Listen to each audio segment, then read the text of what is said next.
waktu itu karena kewajiban pemerintah akhirnya jadi hilang di situ. Iya, ya terkaburkan. Karena ya Atau jangan-jangan PPKM itu cara pemerintah mengaburkan tanggung jawab, Mas? bisa jadi itu upaya cuci tangan kalau tadi bahasanya teman-teman tadi kan Upaya cuci tangan. upaya cuci tangan gitu karena Iya, kan ini kan iya. baru sedang marak kan protokol kesehatan kan, Iya, prokes. masker, jaga jarak dan cuci tangan. Dan cuci tangan. Saya pikir cuci tangan ini bagian dari budaya pemerintah juga Oh, untuk iya. lari dari persoalan. Nah ini yang memang saya pikir karena saya melihat di situ cuma ada cantolannya adalah undang-undang tentang pembentukan peraturan perundang-undangan. Iya, benar. Ini saya juga jadi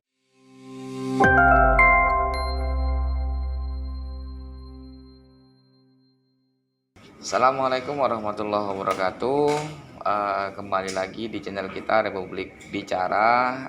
Kali ini kita mengundang salah satu warga Jogja dan termasuk inisiator dari gerakan Forum Warga Jogja yang menyikapi perihal PPKM.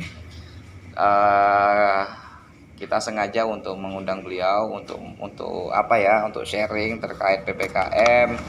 Kemudian juga untuk melihat bagaimana respon dan kemudian gerakan yang dibangun oleh warga sendiri, dan tentunya akan banyak hal yang akan kita bicarakan. Langsung saja kita sapa Mas Emon. Selamat sore Mas Emon. Selamat sore semuanya, sehat-sehat semuanya. Sehat-sehat selalu ya Mas. Iya. Alhamdulillah. Mas Emon, satu minggu terakhir ini sepertinya disibukkan untuk melakukan konsolidasi gerakan ya Mas. Ya kalau udah dibilang seperti itu ya boleh. Tapi memang ini ya Mas, salah satu kehobian atau tanggung jawab sebagai insan gerakan memang harus seperti itu ya Mas ya. Ya memang kalau konsolidasi gerakan sih mungkin agak lebih kan ya. Agak politis gitu ya. Agak politis. Tapi lebih pada Advokasi ya Mas ya. Lebih tepatnya menyatukan keresahan saja. Menyatukan keresahan. Menyatukan keresahan. Kono sambat kene sambat. Itu aja. Semua saling sambat. Nah, dari sambat-sambat ini apa yang bisa kita lakukan bersama? Sebenarnya seperti itu aja. Iya, Kalau ngomongin gerakan saya pikir masih terlalu jauh lah. Terlalu jauh Mas. Terlalu jauh karena sifatnya ya masih ya sporadis sifatnya, masih sana sambat sini sambat, mengeluh cemas gelisah resah ya sudah. Iya. Lalu mau ngapain gitu Lalu saja mau sih. ngapain? Berarti berawal dari kegelisahan bersama kira-kira ya. Ya karena memang awalnya kan kebetulan memang kita sudah mulai ini kan sejak Januari waktu itu. Betul. Januari PPKM awal bergulir. Yang kita anggap awal itu sebenarnya apa sih PPKM? PPKM itu apa sih? Karena tidak ada istilah PPKM itu dalam undang-undang karantina. Oke. Yang ada kan PSBB waktu PSBB itu. ya. Itu pun sebenarnya PSBB pun juga mengacu pada undang-undang karantina. Ketika ada PPKM saya coba track dalam instruksi Mendagri nggak ada sama sekali mengutip undang-undang karantina sama sekali. Satu pun tidak ada. Maka dari itu sebenarnya waktu itu kita awal keluar bergerak ke Pemkot waktu itu ke Balai Kota, kita juga tanya ini PPKM itu apa gitu. Ada yang mengatakan PSBB, ada yang mengatakan ini sebagai semi lockdown dan sebagainya. Itu pun kok cantolannya bukan undang-undang karantina. Oke. Nah, itu kan sebenarnya dari perspektif hukum pun sebenarnya sudah melabrak ya atau melanggar. Kita agak kebingungan waktu itu karena kewajiban pemerintah akhirnya jadi hilang di situ. Iya, ya terkaburkan. Karena ya atau jangan-jangan PPKM itu cara pemerintah mengaburkan tanggung jawab, Mas? Bisa jadi itu upaya cuci tangan kalau tadi bahasanya teman-teman tadi kan upaya cuci tangan gitu karena kan ini kan baru sedang marak kan protokol kesehatan kan, masker, jaga jarak dan cuci tangan. Saya pikir cuci tangan ini bagian dari budaya pemerintah juga untuk lari dari persoalan. Nah, ini yang memang saya pikir karena saya melihat di situ cuma ada cantolannya adalah undang-undang tentang pembentukan peraturan perundang-undangan. Iya, benar. Ini saya juga jadi aneh. Ini lalu seperti apa? Nah, akan tetapi waktu itu karena pemerintah masih tetap ngotot, nekat dan masih melancarkan PPKM ini ya sudah, kita sebagai rakyat kecil bisa apa sih? Bisa apa? Kalau tidak hanya bisa menyuarakan dan teriak. Itu sih awalnya kenapa akhirnya forum warga ini ada. Forum warga ya. Nah awalnya waktu itu 1,5 tahun ya pandemi ini kalau saya boleh cerita. Sejak Maret April kita sudah masuk pandemi ini, bahkan waktu itu baru ada di Depok kalau nggak salah waktu dia 1-2 kasus. Lalu Maret DIY tanggap darurat. Kita waktu itu langsung bergegas 3 bulan teman-teman itu sempat tutup. Kita nekat buka lagi itu setelah Lebaran tahun 2020. Iya benar. Kita nekat buka lagi dan dengan kondisi yang apa adanya, dalam artian memang ya memprihatinkan namun di satu sisi tetap bertahan hidup karena tidak ada apa-apa, tidak ada jaminan sama sekali. Nah itu sampai di bulan Desember kita jalan dari Juli, Agustus, September, Oktober itu dengan pasang surut. Desember itu kita berharap-harap bahwasanya kelihatannya pandemi akan selesai nih. Tapi ternyata Desember malah kenaikan lagi. Ada kenaikan, perketat lagi. Tahun baru itu baru saya merasakan kemarin tahun baru yang tidak rasa tahun baru. Iya benar. Gitu. Nah, belum usai tahun baru itu ada pengetatan. Januari masuk PPKM. Tanggal 11 Januari PPKM. Iya benar 11 Januari. Kita masuk PPKM itu sampai kemarin kan gitu. Tapi gua selesai sampai April ya Mas. Sampai April. 2 bulan lebih ya. Iya.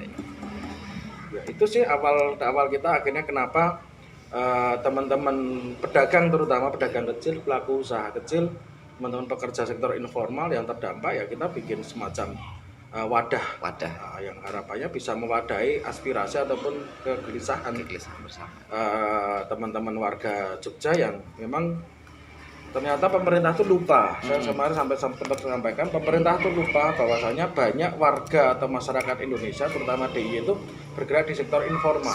Benar. Saya berkali-kali mengatakan bahwasanya informal itu adalah buah daripada pembangunan. Saya bisa menyatakan itu produk gagalnya pembangunan, industrialisasinya Indonesia hari ini. Sekian banyak angkatan kerja itu tidak mampu tertampung, sehingga mereka banyak akhirnya beralih ke informal, jualan kopi, jualan angkringan, jualan ronde, jualan kaki lima dan sebagainya. Karena ya itu yang akhirnya bisa membuat mereka survive.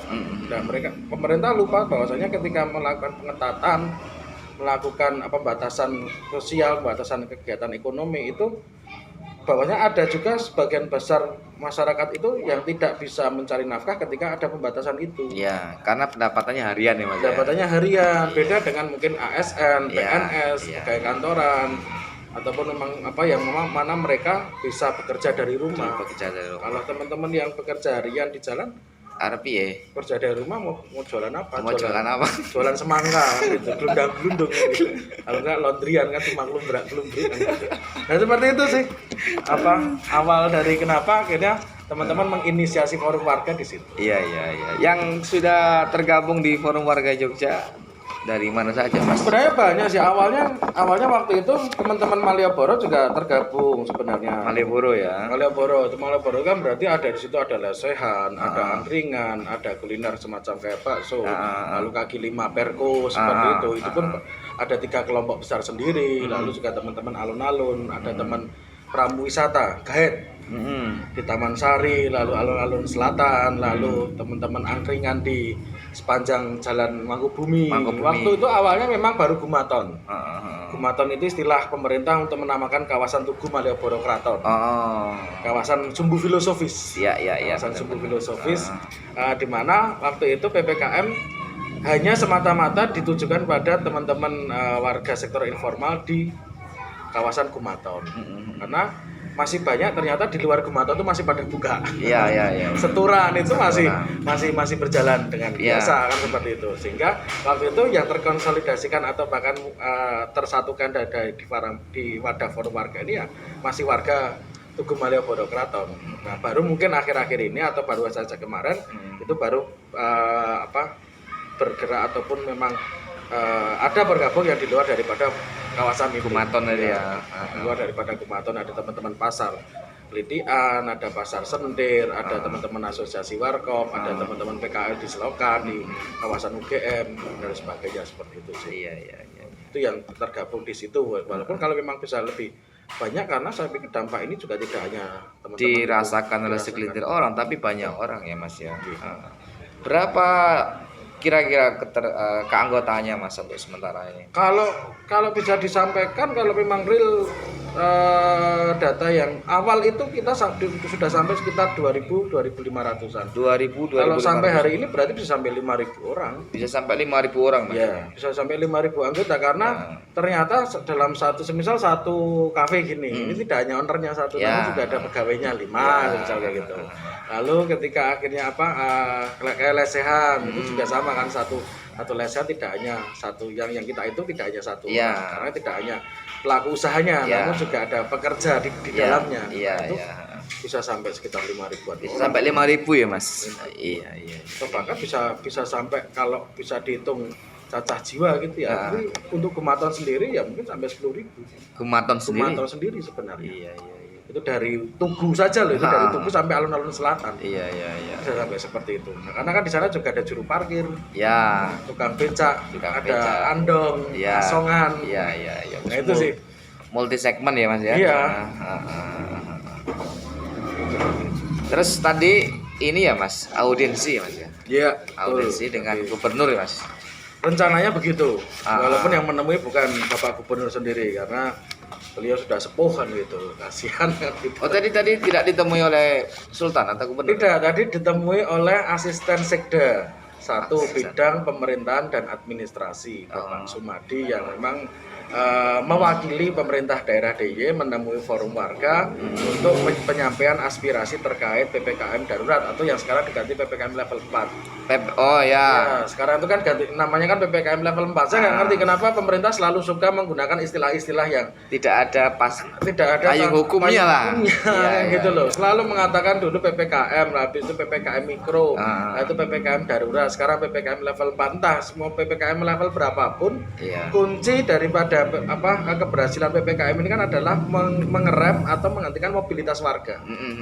Namun kita sendiri bahwasanya mengingatkan pemerintah itu lupa ketika akhirnya PPKM ini tidak dibarengi dengan jaminan kehidupan, bantuan sosial tunai ataupun itu yang biasa disebut jatah hidup, itu tidak akan mungkin bisa mengerem mobilitas warga. Karena apa? Yaitu tadi hampir sebagian banyak warga DIY itu ada 3 juta, tidak sampai 1 juta orang itu bekerja di sektor formal sebagai buruh, sebagai pekerja, pegawai dan sebagainya. Sehingga kita bisa katakan ada 1 juta lebih warga DIY itu baru warga DIY, belum warga di luar DIY yang menggantungkan hidup di DIY, di Jogja kan seperti itu. Itu berarti banyak warga yang ternyata masih mengandalkan kehidupannya secara harian atau subsisten. Hari itu tidak bekerja, tidak makan. Hari itu tidak istilahnya kalau orang Jawa itu orang mamah, orang upet, orang liwet kan. Orang upet, orang lewat. Oh iya. Itu kan istilah-istilah di mana untuk menggambarkan cerminan sektor masyarakat yang masih hidup di sektor informal. Iya. Karena negara tidak cukup mampu menyediakan lapangan pekerjaan. Benar. Dan sebenarnya itu juga memiliki kontribusi yang cukup besar. Harusnya pemerintah itu bersyukur ya, Mas. Harus. Dengan adanya gerakan ekonomi informal iya. Karena sedikit banyak tanggung jawab pemerintah cukup berkurang. Iya. Bayangkan kalau ini di Eropa, semua terindustri dengan baik gitu ya. Atau mereka tidak bekerja itu, semua harus ditanggung oleh pemerintah. Nah, itu pasti sudah dari kemarin mungkin Indonesia ini kebakaran kan, atau mungkin sudah kolaps kan gitu. Nah, masih semangat yang memang dimiliki oleh warga. Ya kalau orang Indonesia itu kan orang-orang yang kan nekat-nekat kan gitu. Benar. Nggak punya uang pun berani nikah kan. Iya. Mungkin saya contohnya, Mas. Gitu ya. salah satu cerminan ya memang itu ada dan nyata gitu. Ada dan nyata. Ketika saya buka kafe nekat, Mas.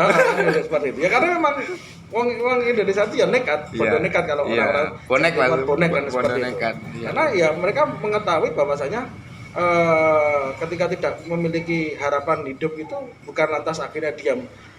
Mereka selalu mencari alternatif dan solusi kan. Itulah akhirnya sektor informal muncul kan gitu.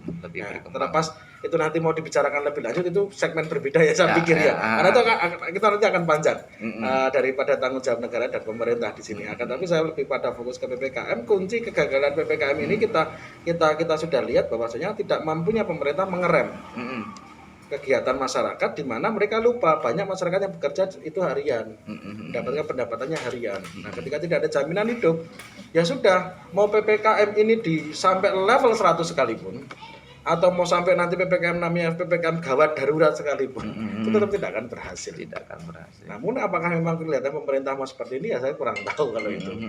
Karena tadi ketika pemerintah mengatakan ya bahwasanya pemerintah tetap memiliki visi menyejahterakan masyarakat kan gitu. Jawabannya kan tadi enak banget kayak gitu. Kalau saya melihat pemerintah jawabannya ya yang sabar ya, tetap menaati prokes, di mana pemerintah tetap akan berpikir dengan keras untuk bagaimana menyelamatkan warga dan masyarakat. Nah ini kan ya akhirnya harus harus kami telan mentah-mentah jawaban-jawaban seperti itu, di mana kami anggap ketidakmampuan pemerintah atau ketidakmampuan negara dalam hal ini menyelamatkan warganya, entah itu dari sisi kesehatan maupun ekonomi, ini kan sudah terlihat sejak dari awal pandemi ini muncul. Banyak pejabat-pejabat yang malah menyepelekan terkait virus corona ini. Ya terlepas monggo lah percaya atau tidak percaya, virus ini hanya sebagian influenza, ini sebenarnya sama seperti hanya pemerintah kolonial. Dulu saya pernah baca di Twitter, pernah ada buku tentang pandemi ini, ternyata sama. Waktu pandemi flu Spanyol itu sama, semua ahli mengatakan harus ada lockdown. Namun pemerintah kolonial waktu itu, pemerintah kolonial di Belanda waktu itu kan karena belum ada Indonesia, itu juga nggak mau melakukan sama halnya pemerintah Indonesia hari ini. Ternyata sejarah berulang. Di tahun 1919 waktu itu, ternyata kemarin 2020 juga sama. Ternyata diulang lagi kesalahan daripada para pas satu abad yang lalu. Itu diulang lagi.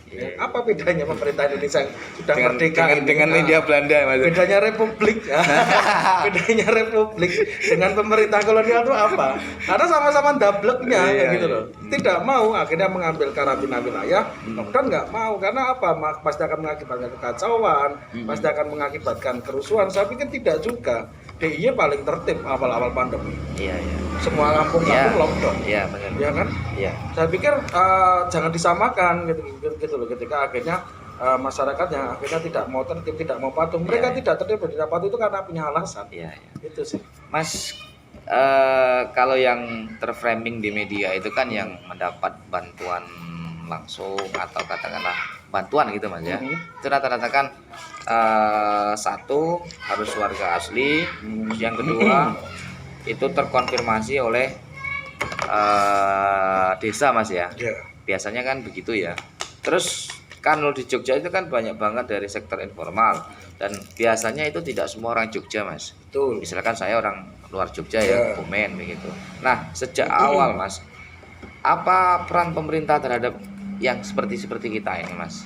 Apakah secara hukum kita diatur, kita juga ada bahasanya mungkin subsidi gitu Mas ya, atau enggak sebetulnya Mas? Kalau di praktek di lapangannya, teman-teman di sektor informal ini kan mau dikatakan kaya juga tidak, miskin juga tidak. Mereka masuk ke wilayah yang rentan sebenarnya. Wilayah yang rentan. Ketika dikategorikan miskin, orang batas kemiskinan di DIY itu kalau jenengan tahu itu 450.000 per bulan. Apakah seorang penjual kopi di Republik Cafe ini itu memiliki pendapatan per bulan 450.000? Saya pikir juga tidak. Karena itu kalau dibagi 30 hari hanya 15.000. Itu adalah kategori miskin di DIY. Bisa Anda bayangkan ketika 450.000 atau bahkan 600.000 lah. Tapi kalau saya kemarin sempat lihat di BPS, warga miskin di DIY itu dipatok di angka 450.000. Sehingga tidak mungkin ketika banyak pedagang, pelaku usaha kecil itu yang memiliki rata-rata pendapatan itu di bawah itu. Sehingga mereka sudah dari awal itu tidak mungkin masuk ke dalam kategori warga miskin yang itu tidak ditanggung oleh pemerintah. Jadi sekitar 5.000-an ya Mas ya keanggotaan yang tergabung. Sebenarnya lebih kurang lah ya. Lebih kurang lah. Kalau memang data itu nanti mau dikolek sebenarnya bisa ya banyak sekali sebenarnya. Banyak sekali. Dan sebenarnya pemerintah itu punya data itu. Pemerintah itu punya data itu. Nah, akan tetapi apakah memang mereka itu masuk kategori warga miskin kan sudah tidak lagi kan gitu. Mereka baru masuk kategori miskin karena memang mereka awalnya juga menjadi warga rentan ya gitu, ya baru 1,5 tahun terakhir. Di awal tahun 2020 di bulan Maret tanggal 20 Gubernur DIY menyatakan tanggap darurat itu mungkin mereka masih memiliki tabungan, masih memiliki saving daripada usaha-usaha sebelumnya kan, tapi ternyata tabungan ini tidak bisa bertahan lama karena seberapa besar sih yang bisa di saving dari keuntungan ya mungkin itu sangat terbatas sekali. Jualan nasi angkringan itu berapa sih untungnya satu bungkusnya, dari jualan yang namanya es teh itu berapa sih keuntungannya, dan itu kadang-kadang mereka bisa bertahan itu bukan karena tabungan, karena ada cicilan gitu loh. Iya, bisa punya motor tuh karena ada cicilan, bener. Bisa beli kulkas, bisa beli TV itu karena ada cicilan, bisa beli rumah juga karena cicilan, serba cicilan ya Mas, semua serba cicilan, dan ketika nggak ada inputan uang masuk juga ya akhirnya juga pihak yang dikredit nggak mau dirugikan ya, tidak mau dirugikan juga, sehingga wajar ketika akhirnya pandemi 1 tahun terakhir itu banyak kehilangan motor, kehilangan mobil atau kehilangan rumah mungkin juga dan sebagainya. Yang belum kan kehilangan istri. Berpotensi itu nggak sanggup dibuat tekanan. Karena apa ya, kita tidak menjadi gila di masa pandemi ini sudah alhamdulillah seperti itu. Mungkin saya juga termasuk orang yang korban ya Mas, dari awal gitu ya. Nah, kembali ke ini tadi Mas, soal saya akhir-akhir ini juga sering bertanya-tanya ya, dan sekaligus mencari, ada nggak sih Mas peraturan yang mengatur itu tentang subsidi bagi usaha mikro Mas? Kalau secara peraturan Mas? Kalau setahu saya, yang saya dengar itu kan waktu itu ada yang disebut bantuan presiden untuk UMKM, di akhir tahun 2020 kemarin. Namun dalam prakteknya BPUM ini sendiri kan warga dan masyarakat ini kan masih juga keterbatasan informasi dan akses. Betul. Waktu awal-awal BPUM itu kan itu malah lebih seperti halnya togel. Itu seperti halnya undian, karena harus menggosok nomor KTP lalu baru kelihatan, karena kan waktu itu kan tenar istilah BRI memanggil, masukkan nomor KTP di aplikasinya BRI, lalu di situ disebutkan selamat Anda beruntung mendapatkan, kalau pas lagi apes ya nggak mendapatkan benar-benar sama sekali, dan waktu itu hanya untuk Gojek waktu itu, teman-teman ojek online, yang mana BPUM kemarin tidak banyak dirasakan karena penyalurannya atau peruntukannya nggak jelas. Kalaupun akhirnya memang harus memiliki untuk UMKM, mereka harus memiliki izin, mereka harus memiliki NPWP. Bisa bayangkan ketika akhirnya pekerja penjual angkringan pakai administrasi yang berlibat seperti itu, ya ini mau gimana? Ya benar memang bahwasanya negara ingin mengamankan anggarannya atau dananya, uangnya untuk agar itu tepat sasaran. Tapi ya sudah, nggak usah kalau untuk masyarakat yang di saat seperti ini tuh nggak usah dibuat susah gitu loh. Pemerintah tuh suka kalau tidak bisa dibuat kalau bisa dibuat susah, kenapa harus dibuat mudah kan? Seolah-olah kalau pemerintah itu selalu seperti itu. Sedangkan kita tahu mega korupsi yang begitu besar di bansos kemana seperti apa? Berapa triliun? Julian Batubara ya. Juliari itu dan sebagainya. Mereka awal atau istilahnya mereka enggan memberikan masyarakat itu bantuan, namun ketika dikorupsi mereka juga diam-diam saja, malah menjadi permainan politik kan gitu. Nah ini kan akhirnya saya pikir ini sebenarnya pemerintah itu mau nggak sih sebenarnya menyelamatkan warganya, masyarakatnya, rakyatnya itu, karena saya khawatir saja mungkin ini baru percikan-percikan awal. Kalau sampai 2022 masih seperti ini, bisa jadi kok ini akan ada upaya impeachment, ada upaya penggulingan rejim dan sebagainya. Karena ya jelas kok hari ini kita bisa lihat kok berapa yang meninggal karena COVID ini, berapa yang akhirnya harus gulung tikar karena COVID ini. Dan akhirnya nanti kalaupun akhirnya memang teman-teman ya LBH ya, LBH Jakarta yang ketuanya siapa sih, Aswin siapa itu? Yang perempuan dulu. Kan dari LBH LBHI. LBHI ya. Itu sudah mengatakan dan bisa jadi akan menjadi sebuah gerakan yang sangat besar ketika dia mengatakan ya masyarakat hari ini akan menuntut tanggung jawab pada pemerintah ketika Jokowi tidak mampu menyelamatkan warganya. Nah, apakah Jokowi sampai 2024 ya tergantung bisa sampai atau bisa melalui pandemi ini atau tidak. Kalau memang masih terus menerus bisa jadi tidak sampai 2024. Iya. Ya ini saya tidak mau masuk ke wilayah sana, tapi ini sudah menjadi sudah menjadi pertanda ketika akhirnya pemerintah hari ini sebenarnya gagal. Iya. Pemerintah ini gagal. Karena saya mengatakan seperti ini kenapa? Ketika kondisi dalam negara dalam kondisi baik-baik saja semua dikenai pajak. Apa yang tidak dikenai pajak kita hari ini? Pemasukan negara itu melalui pajak kan gitu. Dan semua masyarakat dipungut pajak. Mau beli rokok, mau beli kopi, mau beli apapun. Semua ini dikenai pajak. Secara langsung maupun tidak langsung. Ada yang akhirnya ada PKP ataupun pertambahan ini dan sebagainya. Namun ketika negara hari ini dalam posisi tidak mampu untuk untuk masyarakat tidak mampu untuk bekerja, pajak ini kemana? Iya.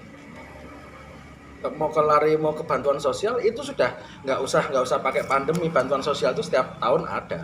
Ya, program PKH, KMS, yang masuk ke dalam TTKS itulah. Iya. Data terpadu terkait soal kesejahteraan sosial itu. Karena memang ada warga kita yang memang benar-benar miskinnya absolut kayak gitu loh. Benar. Tidak mampu untuk berdaya, untuk memberdayakan dirinya. Namun ketika akhirnya mereka ditagih terkait bantuan ini, mereka mengatakan kami sudah menyalurkan. Loh, yang kalian salurkan itu kan untuk warga miskin. Yang warga baru saja miskin ini. baru saja miskin kan kayak gitu. Ya memang mungkin kita masih bisa ngerokok, kita masih bisa ini karena masih memiliki upaya lah. Rotok makso jane. Adol kawelasan utang ngono kene. Waduh, Mas. Rumus terakhir ya, Mas, adol kawelasan. Akhirnya mau seperti apa, dan ini ternyata tidak sedikit gitu loh. Tidak sedikit. Belum lagi pemerintah do it yourself kan gitu. Pemerintah DIY ini kan luar biasa. Kita dituntut untuk mengedepankan tradisi Jawa yang sopan santun, yang tepos liro, lemah lembut, nerimo ing pandum. Loh, perkaranya itu kita tuh kalau menerima ing pandum itu kita bakal terima. Perkaranya kita belum pernah terima gitu loh.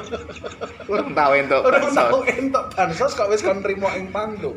Piye karepe? Nah, inilah sesat berpikir daripada masyarakat yang ada di Jogja, terutama di Jawa. Setiap manusia akhirnya harus ada upaya, harus ada ikhtiarnya. Nerimo ing pandem itu ada tahapan kesekian lah. Setelah berupaya baru nanti akhirnya istiqomah kan gitu. Ya dikerjakan terus menerus kan gitu. Konsisten kan gitu apa yang dikerjakan. Setelah itu baru akhirnya berserah diri, bener. Ujung, Mas ya. Nah, baru nanti ikhlas kan gitu loh, apapun hasilnya. Nah, baru narimo ing pandem. Tidak bisa akhirnya baru belum mau urung apa-apa wis trimo ing pandem. Nah, inilah akhirnya sesat berpikir di dalam masyarakat kita, yang mana itu ditradisikan atau bahkan dibudidayakan, saya bilang seperti itu. Masyarakat Jogja itu adalah masyarakat yang narimo ing pandem. Tapi ya itu tadi, melompat ke kesadarannya. Jangan lalu akhirnya semuanya akhirnya harus semua narimo ing pandem. Ya kalau memang akhirnya diupayakan terlebih dahulu, wong kita belum pernah menerima. Iya. Sama sekali. Ada proses ikhtiarnya dulu lah. Nah, kan seperti itu. Maka dari itu ini mungkin bagian dari ikhtiar kita. Iya, benar. Bagian dari ikhtiar kita. Lalu kita akan tetap kerjakan secara konsisten.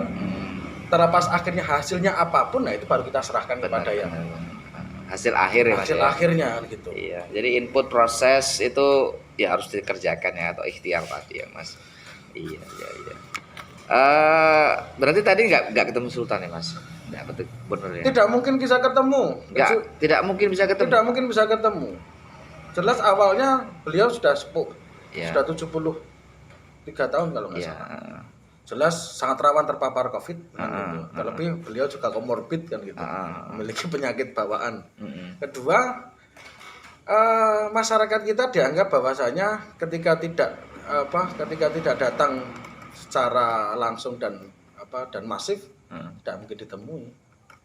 Nah, ini menjadi PR sebenarnya. Terus gimana, Mas, kalau misalkan dari tuntutan-tuntutan yang dibawakan tadi ke audiensi, kalau misalkan? Ya sebenarnya kalau memang akhirnya pemerintah daerah dalam hal ini Pemda DIY di Kepatihan itu memang memiliki empati dan simpati terhadap warganya, saya pikir mereka akan tidak hanya berpikir bagaimana percepatan atau bahkan penanggulangan pandemi ini tidak hanya di sisi kesehatan terus menerus. Akan sangat nonsens, omong kosong ketika nakes diperkuat, rumah sakit darurat dibuat, namun mobilitas warga tetap tidak bisa direm. Ya itu tetap akan kobol-kobol bahasanya, akan overload terus. Karena apa? Spreadingnya, penularannya akan tetap tinggi. Karena kita ketahui pandemi ini penularannya melalui interaksi sosial masyarakat. Ketika ini tidak mampu dihentikan, pasti akan penularannya akan tinggi dan vaksinasi belum mengejar itu. Iya, belum bisa menyeluruh Mas. Belum menyeluruh. Herd immunity kan baru ada ketika 80%. Bayangkan 260 juta. 260 juta. Itu 80%-nya 240 juta. Sedangkan kita baru dianggap berapa sih vaksinasi itu? Kenapa tidak bisa cepat? Yang bisa nyuntik itu kan cuma dokter, perawat, bidan. Relawan nggak bisa. Ya kalau mau nggak apa-apa, kalau asal-asalan kayak gitu. Mungkin nggak. Yang nyuntik itu bertambah lewat para anak-anak yang sekolah bidan, sekolah dokter gitu. Ya bisa kalau memang itu kalau mau berani kan gitu seperti itu. Kan mungkin kalau yang semester 7, 9 kan juga udah punya kemampuan Mas soal nyuntik. Asal nggak usah sampai ke situ aja. Nakes itu belum dibayar sampai hari ini.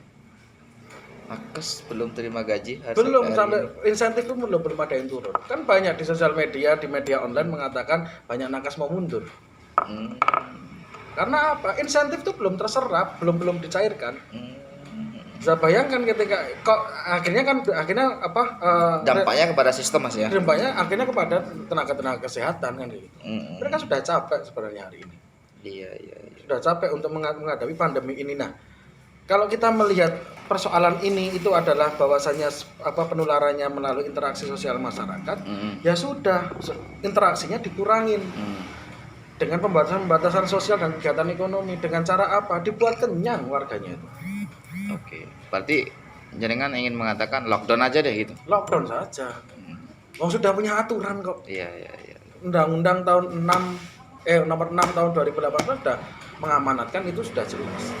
Kalau aturan lockdown itu Mas, secara pembiayaan ditanggung pusat atau berelaborasi antara berelaborasi pastinya. Toh juga pemerintah daerah memiliki PAD tersendiri. Ya. Namun kan juga ada transfer daerah baik transfer pusat ke daerah kan.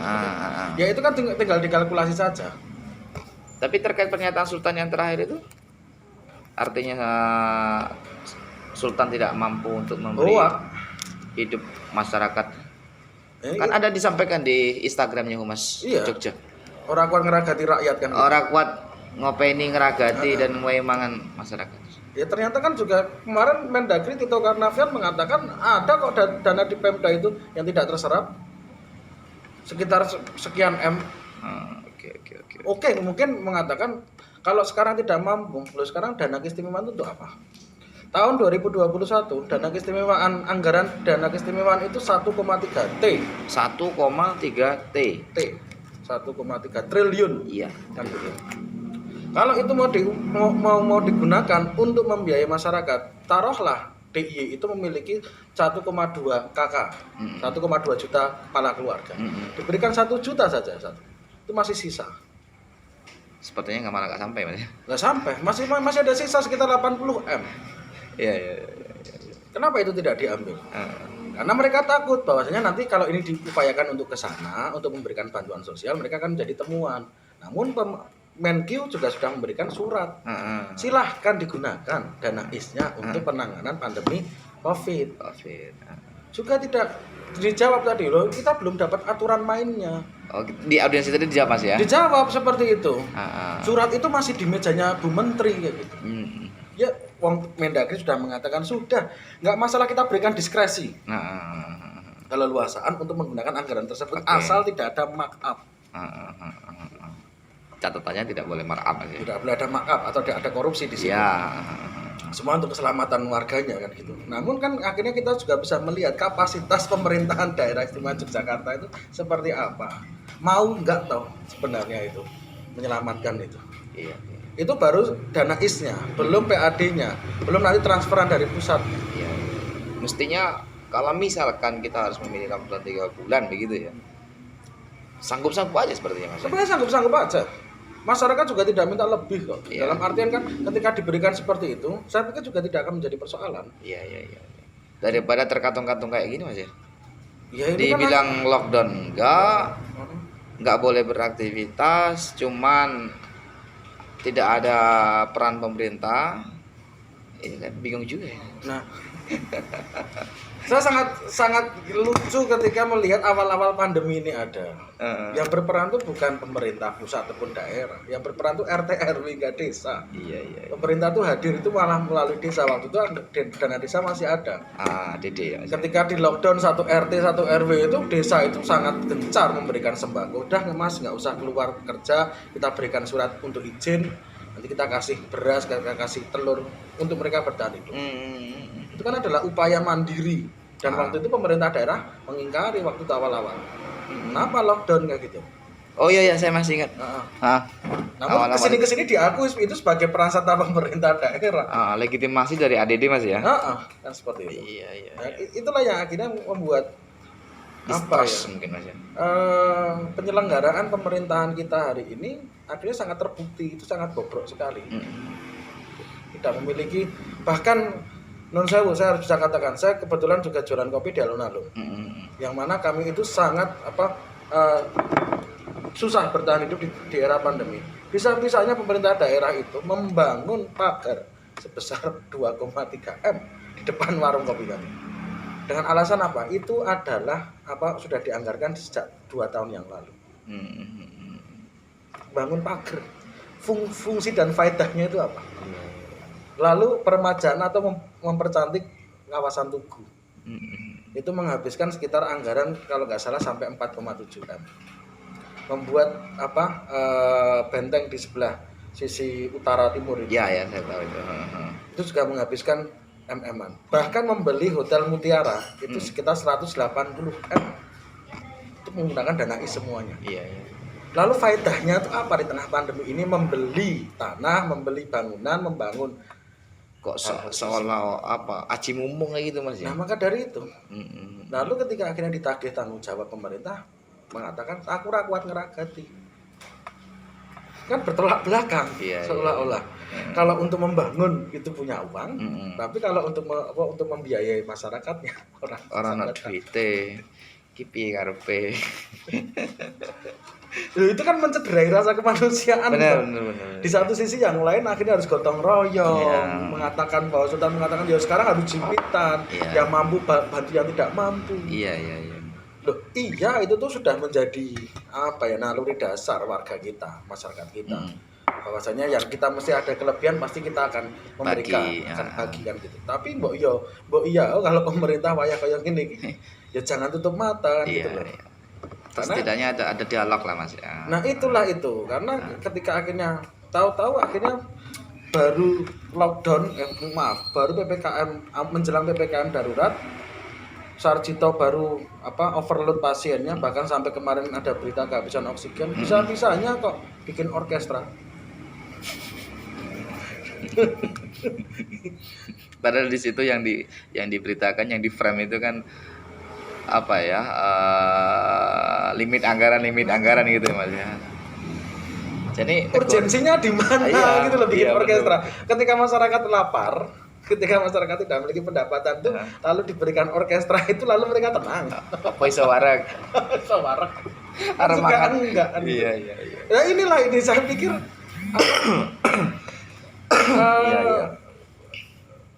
prinsip di mana akhirnya manunggaling kawula lan Gusti di mana bersatunya masyarakat dengan pemimpinnya hari ini benar-benar sudah tidak ada di Jogja ini.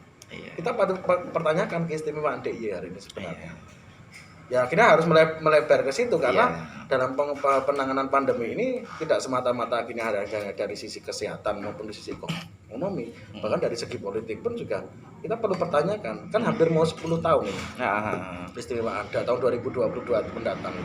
Itu juga perlu kita pertanyakan, apakah memang keistimewaan akan kita pertahankan hanya semata-mata akhirnya kita berbicara masalah histori kan gitu, masalah sejarah. Namun ketika akhirnya hubungannya dengan makmuran dan kesejahteraan masyarakat tidak ada, ya itu juga bisa jadi ya tidak ada hubungannya. Dan sepertinya sudah banyak ya Mas negara-negara lainnya mengalami hal-hal yang seperti itu Mas, pergeseran dari daerah keistimewaan menjadi kawasan biasa-biasa saja lantaran masyarakat yang jerit dan sebenarnya banyak macam. Iya. Beberapa negara yang lain. Mas, ya. Jadi misalkan nih Mas, tadi hasil audiensi ditunggu sampai berapa hari sih Mas hasil audiensi itu? Kita coba tunggu sampai minggu depan ya. Sampai minggu depan ya. Sampai Mas? Minggu depan ya. Sampai hari Senin atau Selasa ya. Apakah memang ada skema tersendiri? Karena kan tadi yang kita harapkan atau kita minta kepada pemerintah daerah ini kan akhirnya ada jatah hidup tunai. Saya kenapa harus mengatakan tunai? Karena kami menolak bantuan sosial dalam bentuk sembako. Itu kita meminta jatah hidup tunai, yang mana itu sebenarnya sudah disampaikan sejak evaluasi dan dikonferensi perskan oleh Kemenko Marinvest, opung kita, Luhut Binsar Panjaitan itu bahwasanya akan ada penambahan anggaran, disampaikan sendiri oleh Menkyu Sri Mulyani. Dana perlindungan sosial dan dana pemberdayaan ekonomi ditambah sekian T hingga menjadi 25 T, dan itu serapannya baru 18%. Bisa bayangkan baru 18%, 50%-nya aja belum ada. Sehingga ditambah oleh statement Presiden Jokowi di tanggal 20 malam akan ada insentif bagi usaha mikro sebanyak 1,2 juta per masing-masing usaha kan gitu.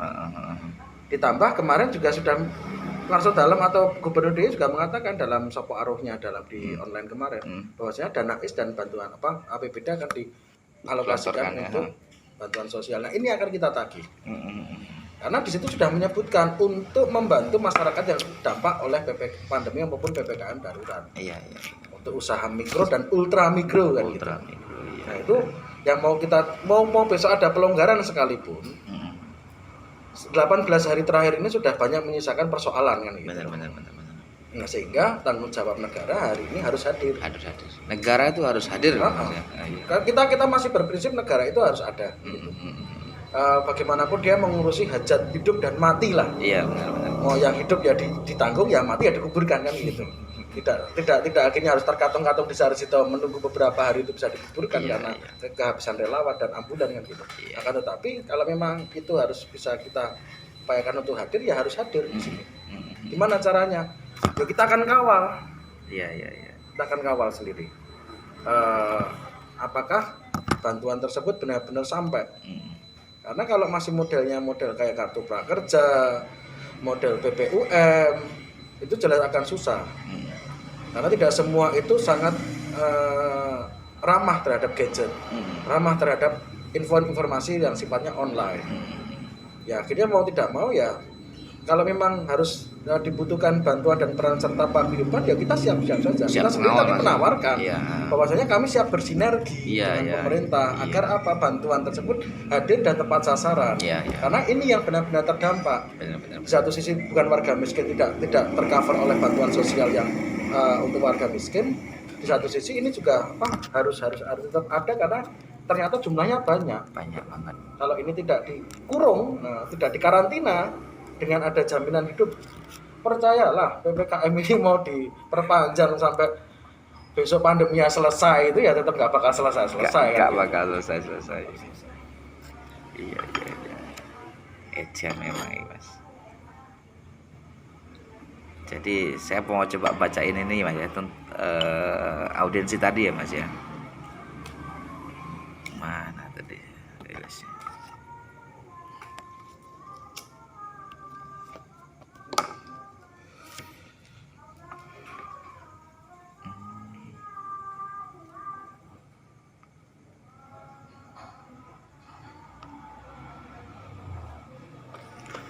Baik sahabat-sahabat Republik Bicara yang budiman, jadi ceritanya tadi dari Forum Warga Jogja melakukan audiensi terkait PPKM, dan mungkin bagi teman-teman yang pengen tahu apa sih yang jadi tuntutan di audiensi di Kepatihan Sultan, mungkin saya mau bacain nih beberapa poin-poinnya.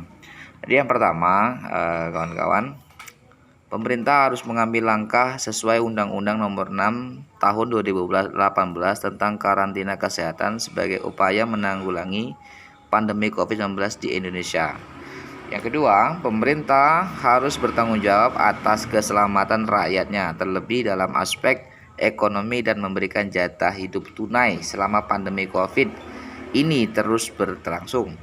3. Pemerintah bersama masyarakat bekerja sama dan menyalurkan jatah hidup. Nah, poinnya di sini yang mungkin tadi terakhir kita bahas ya. Menyalurkan jatah hidup tunai agar lebih tepat sasaran dan tidak rawan dikorupsi. Nah, ini mungkin sangat tegas ya Mas ya. Ya. Berarti selama ini memang kita pahami terkait bansos itu selalu polemik ya Mas ya. Selalu polemik dan sepertinya setiap kementerian dari periode ke periode yang sering kena itu tetap lagi-lagi Kemensos ya Mas. Selalu jadi korban itu kayaknya. Kemudian pemerintah harus menindak tegas para pejabat yang melakukan korupsi di tengah pandemi ini dan menyita harta kekayaan mereka untuk penanganan pandemi serta bantuan sosial. Dan yang terakhir, pemerintah harus melibatkan masyarakat dalam mengambil setiap kebijakan yang berhubungan baik hajat hidup maupun matinya masyarakat. Nah, ekstrim juga Mas ya. Bahkan matinya masyarakat ya Mas. Ya karena memang ternyata yang meninggal pun bahkan sampai hari ini tidak terurus. Iya. Banyak sekali warga masyarakat kita, tetangga, saudara itu mereka sudah meninggal, entah COVID ataupun bukan, itu agak susah untuk dimakamkan. Iya. Bahkan kita tahu kemarin menjadi polemik tersendiri. Untuk istilahnya apa? Rukti jenazah. Itu kan juga menjadi polemik, bahkan secara Islam kan ini. Iya. Saya sendiri kebetulan Islam. Warga yang meninggal karena COVID hanya dimasukkan ke kantong jenazah, dimasukkan peti dan langsung dikuburkan. Iya. Yang sementara kita punya kebiasaan tersendiri atau adab sendiri ya. Adab sendiri yang itu menjadi kepercayaan gitu loh. Bahwasanya ya bagaimanapun walaupun itu sudah meninggal ya tetap kita hormati. Iya. Kan gitu. Mas Emon, nih misal hasil audiensi tidak tersampaikan atau tidak terjawab dengan baik. Kira-kira usaha apa lagi yang memungkinkan untuk diambil? Apakah dengan parade, apakah dengan apalah kira-kira Mas? Misalnya. Ya kalau memang benar-benar Pemda hari ini bersikukuh tetap tidak akan menyalurkan bantuan sosial kepada komunitas ataupun masyarakat yang terdampak, terlebih pada pelaku usaha kecil dan pekerja sektor informal, ya saya cuma mau mengajak pada masyarakat lebih luas untuk menagih janji pemerintah, dalam hal ini pemerintah daerah istimewa Yogyakarta, untuk benar-benar memberikan jatah hidup sendiri. Kalaupun memang akhirnya harus turun ke jalan, terpaksa ya. Saya mengatakan turun ke jalan itu kan terpaksa. Karena suara kita sudah tidak lagi didengar. Hanya menjadi angin lalu bagi pemerintah daerah. Ya saya akan sangat cukup terbantu ketika teman-teman terutama mahasiswa ataupun masyarakat yang lainnya ya bersama-sama untuk menyuarakan ini akan lebih kencang dan lebih keras. Agar bisa didengarkan. Karena pemerintah seolah-olah seperti menyepelekan persoalan ini gitu loh. Karena pejabat pemerintah itu tidak merasakan apa yang kami rasakan. Mereka tidak bekerja selama 1 bulan itu tidak menjadi persoalan. Karena gaji mereka bulanan. Mungkin dipotong tunjangan, oke lah waktu seperti ini. Namun sejauh ini ketika situasi normal, kita bisa tahu kok pejabat-pejabat yang ada di pemerintahan itu seperti apa mereka pendapatannya. Entah dari proyek, entah dari apalah dan sebagainya, tunjangan dan sebagainya. Namun ketika akhirnya persoalan hidup rakyat hari ini terancam, kok mereka seolah-olah tidak mau tahu. Mereka akhirnya berlindung daripada aturan. Ya kalau memang situasinya krisis dan darurat, ya harusnya aturan juga dibuat darurat ya Mas. Darurat dan krisis juga gitu loh. Bukan hanya istilah daruratnya, cuman turunan peraturannya nggak ada. Kan seperti itu. Maka dari itu kan akhirnya bahkan sampai kemarin Mendagri membuat diskresi, saya pikir ini sudah menjadi pelonggaran aturan ya Mas. Ini adalah shortcut akhirnya. Ketika biasanya setiap anggaran itu harus melalui musren dan sebagainya, harus diatur di tahun paripurna dan sebagainya. Ini kan kalau memang situasi pandemi, situasi bencana non alam itu juga harus mengikuti aturannya. Kalau negaranya masih sangat birokratis, bahkan birokrasinya aja masih zaman kolonial, ya repot gitu loh. Ini keburu mati. Nah, mereka mungkin tidak akan mati kelaparan, tapi masyarakat hari ini lebih takut lapar ketimbang takut kena corona. Karena insya Allah semoga masyarakat kita masih tetap sehat-sehat saja. Asal makannya cukup, istirahatnya cukup.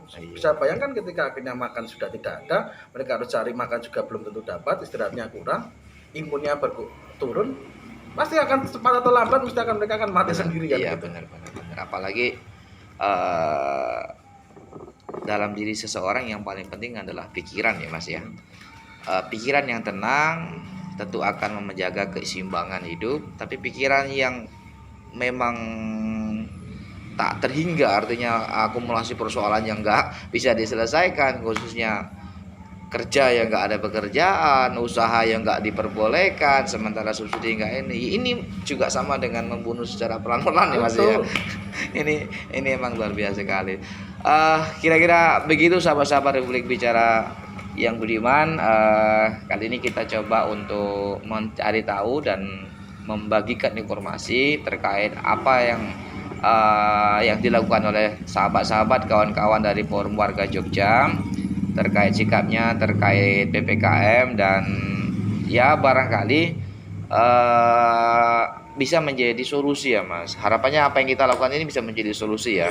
Karena Jogja itu kan memang yang paling berkembang diantaranya sektor informal ya. Betul. Kalau untuk usaha. Terus yang kedua pelajar mahasiswa ya Mas. Dan karena perkuliahan lalu kemudian sekolah dan seterusnya juga by daring, sebenarnya kan kita memang benar-benar Jogja itu mengalami defisit yang luar biasa sebenarnya ya. Dan kita harus tetap dipaksa untuk survive, itu bukan hal yang mudah. Jadi ya mudah-mudahan lah kita semua diberikan imun yang kuat, iman yang kuat, dan bisa survive dengan situasi yang sangat sulit ini Mas ya. Mungkin demikian Mas Emon ya. Terima kasih Mas Emon.